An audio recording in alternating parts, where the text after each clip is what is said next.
आपके जो दावे हैं महिला सुरक्षा वाले वो इसीलिए खोखले नजर आते हैं और ये सवाल मन में आता है कि जब इस मामले की जांच अब सीबीआई कर रही है और सीबीआई पिछले 15 दिन से इस मामले में जांच कर रही है। क्या आप अभी भी माता पिता बनने का सपना देख रहे हैं? अपोलो फर्टिलिटी के साथ अपने माता पिता बनने का सपना पूरा करें। मुफ्त परामर्श के लिए 9953975611 पर कॉल करें।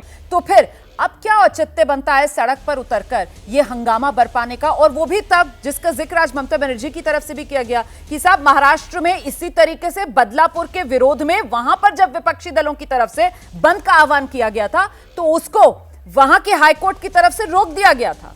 और वो कह रही हैं कि बंगाल के अंदर बीजेपी यहां का विपक्षी दल इनको बंद का आह्वान ये करते हैं और उस पर किसी के कान पे जू तक नहीं रेंग दी। ये डबल स्टैंडर्ड्स क्यों हैं? के शर्मा जी इस पर जवाब दीजिए, फिर मैं आगे बढ़ती हूँ। नहीं रोमाना जी, तो इसका क्या मतलब आप हाईकोर्ट के फैसले पर आप प्रश्न उठा रही हैं क्या? ये ममता बनर्जी की तरफ से मंच से कहा गया। हाईकोर्ट ने ये ममता बनर्जी की तरफ से ये बात मंच से कही गई है जी। तो मैं वही बात कह रहा हूं कि आपने जो ये कोर्ट किया इससे तो ये लग रहा है कि ममता बनर्जी हाईकोर्ट के फैसले पर प्रश्न उठा रही हैं कि बंगाल का हाईकोर्ट जो है नहीं रोक लगा रहा है। तो इसका मतलब हाईकोर्ट न्यायालय गलत है। न्यायालय तो गलत होगा ही, क्योंकि कल ही खोल दिया है। सुप्रीम कोर्ट ने जिस तरह से इस पूरे मामले को सुनते हुए जो टिप्पणियां कही, जो बातें कही हैं ममता सरकार के संदर्भ में, उसके बाद अब बचता क्या है? तो इसलिए आंदोलन की आवश्यकता है कि उसमें आरोपी तो है लेकिन आरोपी को बचाने वाले, और अभी भी उसके आरोपी के आड़ पे, इस घटनाक्रम के आड़ पे जो ममता बनर्जी वहां अत्याचार कर रही हैं जनता के ऊपर, जो दलों के ऊपर, वो निश्चित कार्यकर्ताओं के ऊपर, उसके लिए तो आवाज उठाना आवश्यक है ना। बहुत आश्चर्य है मुझे, अभी मैं कांग्रेस की प्रवक्ता को भी सुन रहा था और आशुतोष जी को भी सुन रहा था। अरे देश भर के बलात्कार की घटनाओं का पहाड़ा रटने के उसकी आड़ पर आप ममता बनर्जी के निकम्मेपन और दरिंदे, उस बलात्कारी दरिंदे के जो पाप हैं उसको छुपा नहीं सकते आप। ये घटना जिस तरह से घटी है, और 24 जो कि सुप्रीम कोर्ट के एक वरिष्ठ जज ने कहा कि मेरे 30 साल के कैरियर में मैंने ऐसा कोई घटना नहीं देखा, ऐसा प्रशासन नहीं देखा, ऐसा पुलिस नहीं देखा। और अभी कांग्रेस की प्रवक्ता बड़ी शर्मनाक कर रही है। राजनीति। अरे कौन जाता था फोटो अप कराने के लिए? लड़की हूं, लड़ सकती हूं। पश्चिम बंगाल में क्या वो एयरपोर्ट नहीं है? उतर नहीं पा रही है वहां पर वो। यही राहुल गांधी यहां से दिल्ली से गाड़ी पे चढ़ के यहां से यात्रा निकाल के फोटो अप कराने पहुंच जाते थे।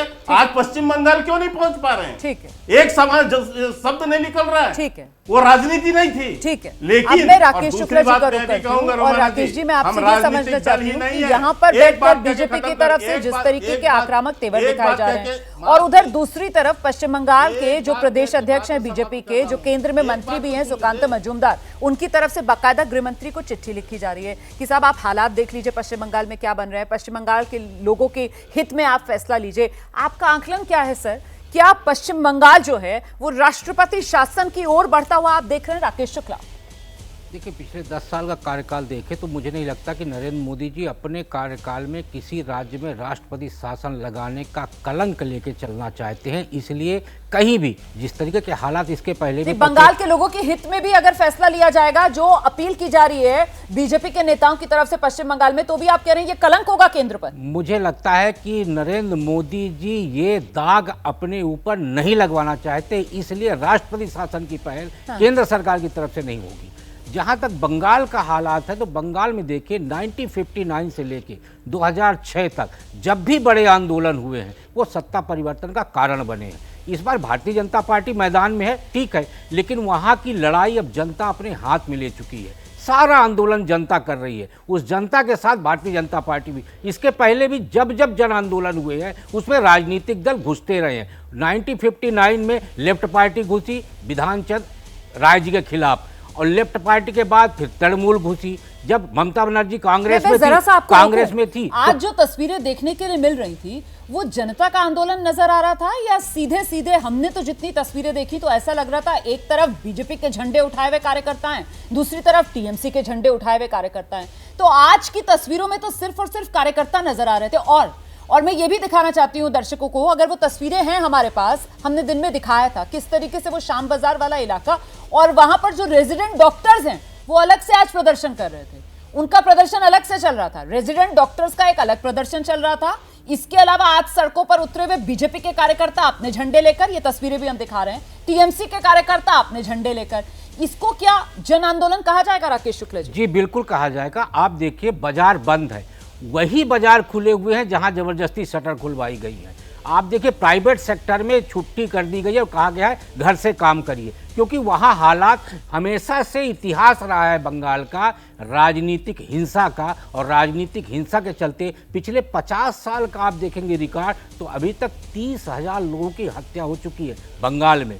ऐसे में कौन सड़क पे उतरेगा? लेकिन अभी आप बता रहे थे रेजिडेंट डॉक्टर भी कर रहे। हाँ। आम जनता के सपोर्ट के बगैर कोई भी राजनीतिक दल वहां धरना प्रदर्शन नहीं कर सकता। तो भारतीय जनता पार्टी हो या तृणमूल और कांग्रेस जब आंदोलन कर रही थी तो भी उसे जन समर्थन हासिल था, और आज भारतीय जनता पार्टी यदि आंदोलन कर रही है तो जन समर्थन हासिल है। देखिए 3 महीने में ममता बनर्जी जी का ग्राफ नीचे गिरा है। जो लोकसभा चुनाव में ममता बनर्जी के साथ जो जनता थी वो जनता आज उनके खिलाफ होती दिख रही है। जो महिला और युवा मतदाता एक तरफा सपोर्ट कर रहा था ममता बनर्जी के लिए, आज वो अविश्वास कर रहा है और वो सड़क पे उतरा हुआ है। आपने बहुत ज्यादा कह दिया, क्योंकि अभी पिछले महीने ही जुलाई में जो उपचुनाव हुए हैं, 4 सीटों पर उपचुनाव हुए, जिसका आज जिक्र ममता बनर्जी की तरफ से भी किया गया, और वो सीटें जो 3 बीजेपी की जीती हुई सीटें थी वो भी टीएमसी ने जीती, बीजेपी के हाथ से वो सीटें भी निकल गई थी। अभी पिछले महीने का ये आंकड़ा है जो मैं यहां पर दे रही हूं, तो वो आप 3 महीने वाली जो बात कह रहे हैं, मुझे लगता है उस पर आपको दोबारा विचार करना चाहिए।